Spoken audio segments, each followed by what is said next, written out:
Well, I was in the process of putting pine tar on some boards.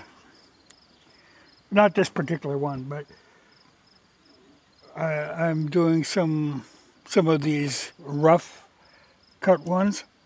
And when I do those with pine tar, I mix it a little heavier than I would for, like this is wood that I'm planing, oak, and there I'll mix it a little thinner because it doesn't penetrate as easily into the plain surface as it does into the rough cut stuff.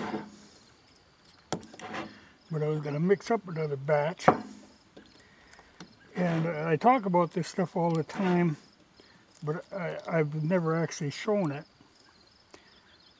But this is what it looks like when it comes out of the can. It's very thick stuff. But for what I am doing, I will mix it half and half with turpentine.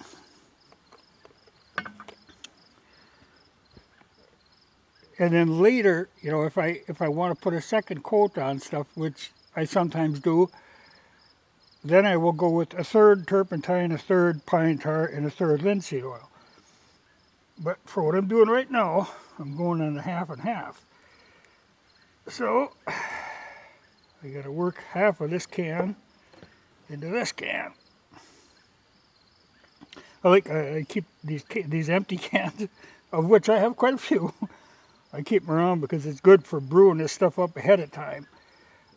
Because this can be a little bit hard to get the pine tar to dissolve if it's not real warm. It helps. I've set them on top of the stove, warm them up, and that really helps, and they penetrate better. But even if you got a good sunny day, it's amazing how much this stuff will thin out. But if it's cold, this stuff is like putty. You can't do anything with it.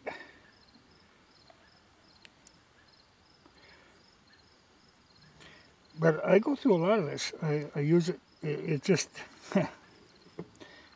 my ideal stuff.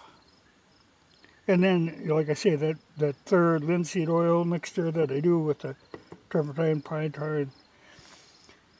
Then if I want to color, I can add that ochre in. But for this, I'm just going half and half. And it's not real precise because it doesn't have to be. Because really all the pine tar is there is for to thin it out so that it can penetrate. That's all the turpentine is doing, carrying the pine tar in. But like right now it's cold, so this stuff, you'd really never get it to mix. You'd have to heat it up. But all I want to do is get these filled and get that pine tar to dissolve into that turpentine. Then I'll be ready to go tomorrow. But I'll leave them sit in the sun all day just to heat them up. But like I say, I've done it where I brought them in, put them on top of the wood stove, though I'm sure the stuff is extremely flammable. I've never had it burst into flames, but you'd have to use a little caution with it. Well, I shouldn't say I've never had it burst into flames. I've never had it burst into flames in the can. But when I'm putting it on, a lot of times I'll put it on and then hit it with a blowtorch, and then, yeah, she'll burn, which then I know I'm getting it hot enough. But I'll just seal these up and leave them sit. But that's what pine tar looks like in its natural state. But, people, a thing I get asked all the time, people are suspicious that the stuff is going to remain tarry. But once that's into the wood, the surface is not dry, it's not tarry, like they suspect it would be. It gets perfectly dry. It'll darken it up slightly. But this, as I'm going through these other boards, this is oak,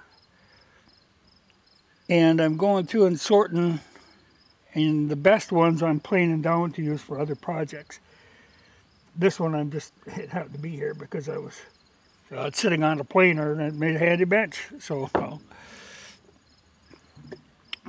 But the stuff I'm working with is this that's on plane. And boy, that takes pine tar in really nice. So I can do it, the half and half. On this kind of stuff, I'd maybe go with like 2/3 turpentine to get it to really penetrate. But this stuff, half and half, works great. And a little bit of sunlight, or like I say, the torch. But it's interesting stuff to work with.